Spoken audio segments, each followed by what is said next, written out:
কলকাতা বিমানবন্দরে ভয়াবহ আগুন, প্রশ্নের মুখে পড়েছে ভারত সরকার। কলকাতায় আয়োজিত বিশ্ববঙ্গ বাণিজ্য সম্মেলনে যোগ দিতে যখন বিদেশি প্রতিনিধিরা বিমানবন্দরে ঢুকছিলেন, এমন সময় আগুন লাগার এই ঘটনা ব্যাপক বিতর্কের সৃষ্টি করেছে। চাপের মুখে পড়তে হয়েছে ভারত সরকারকে। বেঙ্গল সামিটের জন্য একের পর এক শিল্পপতি যখন আসছেন, সেই সময় আগুন লেগে যায় নেতাজি সুভাষচন্দ্র বসু বিমানবন্দরের একটি অংশে। এয়ারপোর্ট সূত্রের খবর, আগুন লাগে কনভেয়ার বেল্টের কাছে।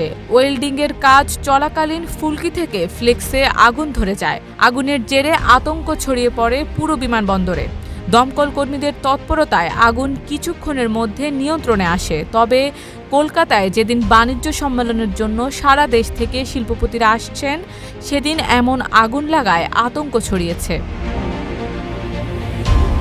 এদিন কনভেয়ার বেল্টে আগুন কিভাবে লাগলো তা অবশ্য এখনও জানা যায়নি। তবে বিমানবন্দরে আগুন আতঙ্ক নিকট অতীতে ঘটেনি। মাস চারেক আগেই কলকাতা বিমানবন্দরে বোমা আতঙ্ক ছড়ায়। তার জেরে সন্ধ্যে ৬টা থেকে বন্ধ রাখা হয় কলকাতা বিমানবন্দর।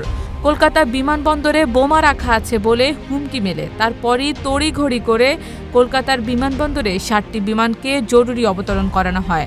সে সময় ৪ থেকে ৫ দিন কলকাতা বিমানবন্দরে বোমা রাখা আছে, ভুয়ো হুমকি আসে। তবে এবার বিমানবন্দরে আগুন লাগার ঘটনাকে কেন্দ্র করে নানান প্রশ্ন উঠছে কূটনৈতিক মহলে।